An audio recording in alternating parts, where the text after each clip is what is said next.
Hello friends, welcome to channel. இன்னைக்கு என்ன பார்க்க போகிறோம் அப்படின்னு பார்த்தீங்கன்னா, பேக் சைடில் ஒரு 6 கட் வர மாதிரி நம்ம வந்து டிசைன் பண்ண போகிறோம். அது எப்படி அப்படின்னா வந்து பார்க்கலாம். அதுக்கு முன்னாடி நீங்கள் நம்ம சேனலை வந்து ஃபஸ்ட் டைம் பார்க்குறீங்க அப்படின்னா மறக்காமல் சப்ஸ்கிரைப் பண்ணி சப்போர்ட் பண்ணுங்கள். ஸ்டிச்சிங் பிடிக்கும்னாலும் ஒரு லைக் போட்டு பாருங்கள். இப்போ வாங்க வீடியோக்குள்ளார போகலாம். இப்போ பார்த்தீங்க அப்படின்னா நான் லைனிங்கு மெயின் கிளாத்து ரெண்டுமே வந்து இது தனியாக வந்து அப்படியே நான் ஸ்டிச் பண்ணி எடுத்துக்கிட்டேன். இன்னும் நெக் பீஸ் வந்து நான் இதில் கட் பண்ண கிடையாது.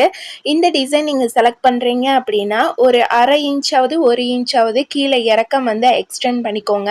அப்போ தான் உங்களுக்கு அது கரெக்டாக இருக்கும். நம்ம வந்து இதில் கட் கொடுத்து மடித்து ஸ்டிச் பண்ணும்போது நம்மளோட இதோட ப்ளவுஸோட ஹைட் வந்து கொஞ்சம் கம்மியாயிரும். அதுக்காக தான் நீங்கள் ரெடி அளவை விட ஒரு 1/2 இன்ச்சு அல்லது 1 இன்ச் அளவுக்கு வந்து எக்ஸ்ட்ராவாக விட்டு கட் பண்ணிங்க அப்படின்னா உங்களுக்கு சரியாக இருக்கும். இப்போ நான் நெக்கில் இருந்து பார்த்தீங்க அப்படின்னா இந்த ஆம்கோல் சைடு வர அகலம் வந்து ஒரு 3 இன்ச் அளவுக்கு இருக்குது. அதனால நான் வந்து அந்த 3 இன்ச்சை வந்து ஃபஸ்ட்டு மார்க் பண்ணி அப்படியே கீழே வரையும் கொண்டு போய்க்கிட்டேன், அந்த 3 இன்ச் சைஸ் அளவுக்கே. அடுத்தது பார்த்தீங்க அப்படின்னா கீழே வந்து ஒரு லீஃப் மாதிரி கொடுத்து நான் வந்து வரைஞ்சிட்டு அதுக்கப்புறமே இந்த சைடில் ஒரு தனியாக கட் கொடுக்கறதுக்காக இந்த சைடு தனியாக ஒன்று இந்த மாதிரி ட்ராயிங் பண்ணி எடுத்திருக்கிறேன். இது வந்து கஸ்டமர் சூஸ் பண்ண டிசைன் தான். இதில் வந்து 3 கட் கொடுக்குற மாதிரி தான் இருந்தது. ஃபர்ஸ்ட் வந்து பார்த்தீங்க அப்படின்னா நம்ம நெக் பீஸ் வந்து கட் பண்ணி எடுத்துடலாம். ஆம்கோல் கிட்ட வர டிசைன் தனியாக கட் பண்ணி எடுத்துட்டேன். அதுக்கப்புறம் நெக் பீஸ் தனியாக கட் பண்ணி எடுத்துட்டேன். இப்போ இந்த சென்டர் பீஸையும் வந்து தனியாக கட் பண்ணி எடுத்துடலாம். இப்போ நம்ம கட் பண்ண பீசஸ் எல்லாமே ரொம்ப ரொம்ப நமக்கு முக்கியம். அதனால வந்து அதை அப்படியே வச்சுக்கோங்க. அதை வச்சு தான் திருப்பியும் வந்து எந்த அளவுக்கு அப்படின்னு சொல்லி ஜாயின் பண்ண போகிறோம். இப்போ இந்த கட் பண்ண பீசஸ் எல்லாத்துலேயுமே வந்து ஒரு தையல் போட்டு எடுத்துடலாம்.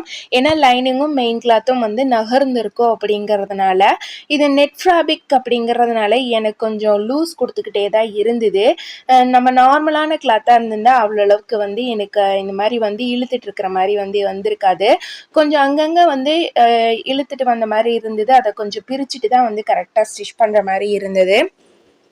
மற்றபடி இந்த டிசைன் பார்த்தீங்க அப்படின்னா நம்ம லேஸ் எதுவுமே யூஸ் பண்ணாமல் சாரீ கிளாத்தை மட்டுமே வச்சு பார்க்குறக்கு ரொம்ப நீட்டாகவும் இருக்கும் இந்த டிசைனு. எனக்கு லேஸ் எல்லாம் பிடிக்காது அப்படின்னு சொல்லி நினைக்கிறவங்களுக்கு இந்த மாதிரி டிசைன் வந்து சூஸ் பண்ணி கொடுக்கலாம். டிசைனாக பார்க்குறக்கு சிம்பிளாக இருக்கும், ஆனால் வந்து ஸ்டிச்சிங் டைமு நமக்கு ரொம்பவே அதிகமாக தான் இருக்கும்.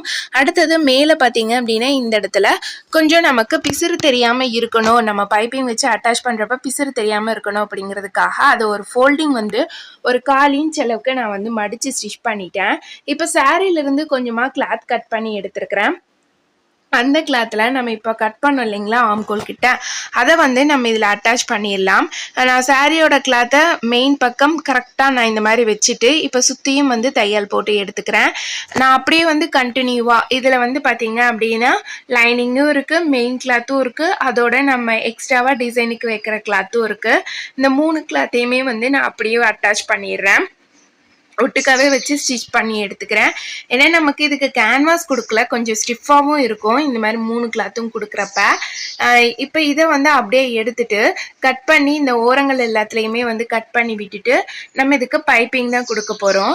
இந்த கிளாத்துக்கு பார்த்தீங்க அப்படின்னா சாரீ கிளாத் கொடுத்துருக்குது அப்படிங்கிறதுனால இதுக்கு நீங்கள் வந்து தனியாக ஏதாவது சாரியில் வர கலர் வேறு கலர், ஏதாவது ப்ளவுஸ் கலர் டிசைனுக்கு கொடுக்குற கலர் இல்லாமல் வேறு ஏதாவது கலர் இருந்தாலும் சாரியில் நீங்கள் அந்த கலர் வந்து பைப்பிங் கொடுத்தாலும் ரொம்ப நல்லாயிருக்கும். ஆனால் நான் எனக்கு சாரியில் பார்த்தீங்க அப்படின்னா இந்த 2 கலர் தான் வந்தது அப்படிங்கிறதுனால நான் இந்த 2 கலரையே மாற்றி மாற்றி பைப்பிங் கொடுத்துக்கிட்டேன். இல்லை ஒரு வேளை கோல்டன் கலர் வந்தாலும் கோல்டன் கலரை மட்டும் சென்டரில் நம்ம பைப்பிங்க்கு கொடுத்தாலும் பார்க்குறக்கு ரொம்ப நல்லாயிருக்கும். சில்வரோ காப்பரோ அந்த மாதிரி எதாக இருந்தாலும் வந்து அந்த மாதிரி கொடுக்கலாம். அதுவும் இந்த நெட் ஃபேப்ரிக்கில் பைப்பிங் கொடுக்குறப்ப நமக்கு வந்து அவ்வளோ அளவுக்கு நல்லா ஒரு அட்ராக்டிவாகவும் எடுத்துக்காட்டவும் இல்லை. ஏன்னா இது நெட்டு அப்படிங்கிறதுனால உள்ளே இருக்கிற துணியும் நமக்கு வந்து வெளியில் வந்து தெரிய ஆரம்பிக்கும். நான் அதிலேயே வந்து கொஞ்சம் தின்னாக மடித்து தான் வந்து அப்படியே கொடுத்துருந்தேன். இப்போ நெட்டில் வந்து கொஞ்சம் டிசைனாக பூவெல்லாம் வந்துருந்தது. அந்த பூ எல்லாத்தையுமே வந்து கொஞ்சம் ரிமூவ் பண்ணிவிட்டு பிளைன் நெட்டாக இருக்கிற மாதிரி பார்த்து இந்த மாதிரி எடுத்துகிட்டு ஃபர்ஸ்ட் ஒன் சைடு மடித்து ஸ்டிச் பண்ணிவிட்டு நம்ம எப்பயுமே பைப்பிங் கொடுக்கறதுக்கு மடித்து ஸ்டிச் பண்ணுறதுக்கு ஒரு கிராஸ் பீசஸ் தான் வந்து கட் பண்ணணும். கிராஸ் பீஸ் கட் பண்ணி அதை வந்து இந்த மாதிரி கிராஸில் ஜாயின் பண்ணிக்கோங்க. ஜாயின் பண்ணிவிட்டு ஒரு சைடு மடித்து ஸ்டிச் பண்ணிவிட்டு இப்போ இதில் கரெக்டாக நமக்கு உள்ள வெளியே வந்து தெரியணும். ரைட் அண்ட் லெஃப்ட் சைடு வந்து கரெக்டாக இருக்கிற மாதிரி பார்த்துக்கோங்க. பார்த்துட்டு நீங்கள் இந்த மாதிரி வந்து அந்த நெட் ஃபேப்ரிக்கை நான் அப்படி வந்து உள்ளார ஃபஸ்ட்டு வச்சு அட்டாச் பண்ணிடுறேன். பண்ணிவிட்டு அதுக்கப்புறமே நமக்கு ஒரே சைஸாக ஒரு ஈவனாக நம்ம வந்து வச்சு ஸ்டிச் பண்ணோம் அப்படின்னா நமக்கு வந்து கரெக்டாக இருக்கும் ஸ்டிச் பண்ணுறதுக்கு. இப்போ அதை திருப்பியும் வந்து நம்ம மடித்து தைக்கும்போது நமக்கு அந்த பைப்பிங் வந்து கரெக்டாக சின்னதாக அப்படியே சன்னமாக மடித்து வைக்கிறதுக்கு கரெக்டாக இருக்கும். அதனால் வந்து நீங்கள் தைக்கும் போதும் ஒரே சைஸாக வந்து தைக்கிற மாதிரி வந்து பார்த்துக்கோங்க. இந்த பேக் பார்ட்டில் மொத்தமாக வந்து 6 பார்ட் வந்து நம்ம இதில் வந்து கட் பண்ணி ஜாயின் பண்ணுற மாதிரி இருக்கும். ஒரு சைடு ஒரு 3 பார்ட்டும் இன்னொரு சைடு ஒரு 3 பார்ட்டு மொத்தமாக வந்து 6 பார்ட் வந்து ஜாயின் பண்ணுற மாதிரி இருக்குது. இந்த டிசைன் போக எக்ஸ்ட்ராவாக தெரிகிற தையல் எல்லாத்தையுமே வந்து நான் ரிமூவ் பண்ணி விட்டுறேன். இதில் நம்ம வந்து போட்டிருக்கிறோம் இல்லைங்களா அந்த மெரூன் கலர் தையல், அது வந்து அந்த தையல் எல்லாமே தெரியாத மாதிரி நம்ம ரிமூவ் பண்ணி விட்டுறலாம். ஸ்டிச் பண்ணி முடிச்சதுக்கப்புறம் அதை எல்லாத்தையும் நீங்கள் வந்து பிரித்து விட்டுருங்க. அப்போ தான் பார்க்குறக்கு நல்லா நீட்டாக இருக்கிற மாதிரி இருக்கும். இப்போ நம்ம மேல் இருக்கிற 2 கிளாத்தையும் வந்து ஜாயின் பண்ணியாச்சு. அடுத்தது கீழே இருக்கிற கிளாத் வந்து பார்த்திங்க அப்படின்னா அதுக்கு வெறும் பைப்பிங் மட்டும்தான் நம்ம கொடுக்க போகிறோம்.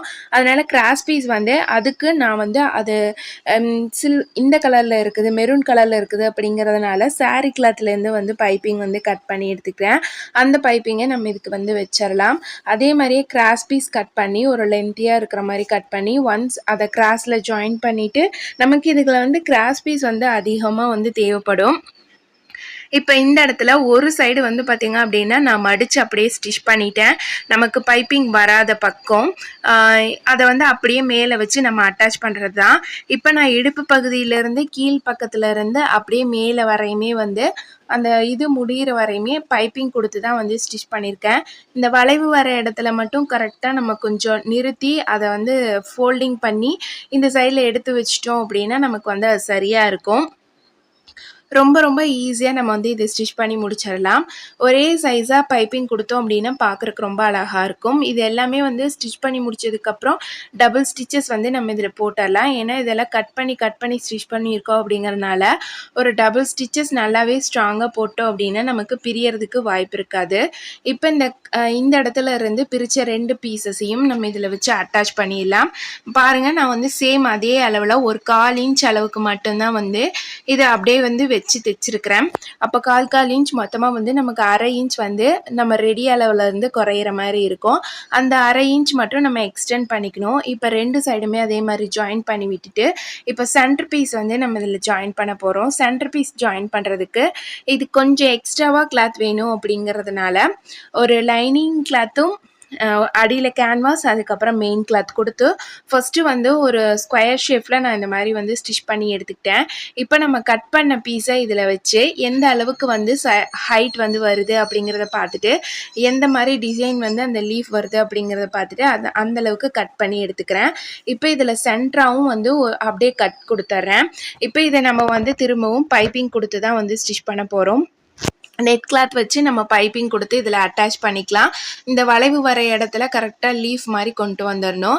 இந்த அவுட் சைடில் இருக்கிற எக்ஸ்ட்ரா இருக்கிற கிளாத் எல்லாமே வந்து நம்ம அதை பிசுறு தெரியாத மாதிரி மடித்து வச்சு ஸ்டிச் பண்ணிடலாம். அப்படி இல்லைன்னா வந்து நம்ம ஓவர்லாக் போட்டு எடுத்துகிட்டு அதுக்கப்புறமே ஸ்டிச் பண்ணிட்டோம் அப்படின்னா பேக் சைடு நமக்கு வந்து பிசுறு தெரியாமல் இருக்கும். இதுக்கு வாங்கின ஸ்டிச்சிங் ப்ரைஸ் அப்படின்னு பார்த்திங்கன்னா 300 rupees வந்து எக்ஸ்ட்ராவாக வந்து இதுக்கு சார்ஜ் பண்ணிச்சு. ஒவ்வொரு பாட்டுக்குமே வந்து ஒரு 50 rupees அப்படின்னு போட்டாலுமே நமக்கு மொத்தமாக வந்து 6 பாட்டுக்கும் 300 rupees தான் நான் வந்து இதுக்கு சார்ஜ் பண்ணேன். ப்ளவுஸோட ஸ்டிச்சிங் சார்ஜ் வந்து பார்த்திங்க அப்படின்னா 240 ப்ளஸ் அதோட ஒரு 300 அப்படின்னா 550 வந்து வரும். அதுக்கப்புறமே நம்ம இதில் வந்து எக்ஸ்ட்ராவாக லைனிங்கோ இல்லை ஃபால்ஸோ இந்த மாதிரி ஏதாவது வச்சு வைக்கிறோம் அப்படின்னா அதுக்கு வந்து எக்ஸ்ட்ராவாக இதில் வந்து ஆட் பண்ணிக்கலாம். இப்போ இந்த நெட் ஃபேப்ரிக்கை நான் இதோட வந்து வச்சு ஸ்டிச் பண்ணிடுறேன். இதுக்கான டைமிங்கும் பார்த்திங்க அப்படின்னா எனக்கு வந்து கிட்டத்தட்ட இதை ஸ்டிச் பண்ணி முடிக்கிறதுக்கு ஒரு 3 hours பக்கமாகவே ஆயிடுச்சு. ஒரு 2.5 மணி நேரத்துலேருந்து 3 மணி நேரம் பக்கம் ஆச்சு. இப்போ ரொம்ப சன்னமா வந்து அப்படியே நெட்டு வச்சு ஸ்டிச் பண்ணதில் ஒரு பீஸ் கொடுத்து அப்படியே நம்ம வந்து மடித்து ஸ்டிச் பண்ணிடுறோம். அந்த லாஸ்ட்டில் மட்டும் கொஞ்சம் பத்தாமல் இருந்தது, அதனால் வந்து கொஞ்சம் ஜாயின் பண்ணி திருப்பியும் ஸ்டிச் பண்ணி எடுத்துக்கிட்டேன். இப்போ இதை ஃபுல்லாக அப்படியே நம்ம ஸ்டிச் பண்ணிவிட்டு இப்போ இந்த சென்டர் ரெண்டையும் வந்து திரும்பவும் ஜாயின் பண்ணணும். ஜாயின் பண்ணினதுக்கப்புறமேலு நம்ம இது ஜாயின் பண்ணும்போது பேக்கில் நம்ம ஒரு துணி கண்டிப்பாக வந்து கொடுத்தே ஆகணும். இது அப்படி இல்லைன்னா நம்மளால் ஜாயின் பண்ண முடியாது. அது ரெண்டையும் ஒன்றா வச்சு நமக்கு கொஞ்சம் முன்ன பின்ன இருக்கிற மாதிரி இருக்கும். அப்புறம் வந்து பேக் சைடில் ஓப்பன் வந்து தெரிகிற மாதிரி இருக்கும். அதனால் இந்த பேக் சைடில் கொஞ்சமாக லைனிங் கிளாத்தை மட்டும் ஒரு பீஸ் மாதிரி வந்து கொடுத்துட்டு இந்த சென்டர் பீஸ் ரெண்டையும் வந்து நம்ம கட் பண்ணி எடுத்த ரெண்டையும் ஒன்றா வச்சு இந்த மாதிரி ஜாயின் பண்ணிடலாம்.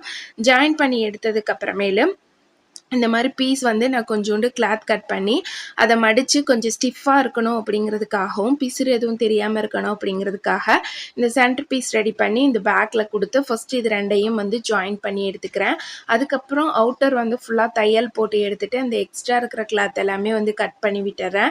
இப்போ சென்டர் பீஸ் நம்ம ரெடி பண்ணினதுக்கப்புறமேலே இந்த கட் பண்ணி வச்சுருக்கிற அளவில் எவ்வளோ அளவு சென்டர் பீஸ் வந்து வேணும் அப்படிங்கிறத பார்த்துட்டு அதையும் வந்து இதில் வச்சு அட்டாச் பண்ணிடலாம். இதோட அளவை கரெக்டாக எடுத்துட்டோம் அப்படின்னா நம்ம சைடு பிடிச்சு தைக்கிறதுக்கு சரியாக இருக்கும். நெக்ஸ்ட் வந்து பார்த்தீங்க அப்படின்னா இந்த சென்டரில் வந்து 3 ஸ்டோன் பட்டன்ஸ் வந்து நான் இதில் வந்து அரேஞ்ச் பண்ணியிருந்தேன்.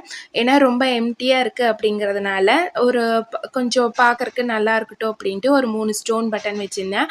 அப்புறம் சேம் கலர்லேயே வந்து அந்த சாரீ கலர்லேயே நாட் ரெடி பண்ணி நாட்டும் வந்து இதில் அட்டாச் பண்ணியாச்சு. பாருங்கள், இது எல்லாமே வந்து சைடில் பிசுறு எதுவுமே தெரியாத மாதிரி நம்ம இந்த மாதிரி ஓவர்லாக் போட்டு எடுத்துக்கலாம். போட்டு எடுத்துகிட்டு இந்த பீஸ் கட் பண்ண பீஸை வச்சு தான் வந்து நான் அப்படியே வந்து இந்த சைடு எல்லாமே வந்து மார்க் பண்ணி எடுத்துக்கிறேன். இந்த மார்க் பண்ண பிளேஸ்லேயே வந்து நம்ம 2 சைடுமே கட் பண்ண பீசஸை அப்படியே வச்சிடலாம். இந்த சைடில் எல்லாமே அட்டாச் பண்ணும்போது நம்ம கட் பண்ண மாதிரியே நமக்கு அந்த டிசைன் வந்து வரணும். இந்த லீஃப் வர்றது வளைஞ்சி வர இடத்துல எல்லாமே நம்ம வந்து பைப்பிங் கொடுத்து ஸ்டிச் பண்ணுறப்ப நமக்கு அது வந்து கொஞ்சம் நகர்றதுக்கோ இல்லை வந்து கொஞ்சம் டிசைன் வந்து மாறி வர்றதுக்கோ வாய்ப்புகள் வந்து நிறையா இருக்குது. ஆனால் அதனால தான் வந்து ஒவ்வொரு இடத்துலையும் வளைஞ்சி வர இடத்துலையும் கரெக்டாக வந்து நம்ம அட்டாச் பண்ணிக்கணும்.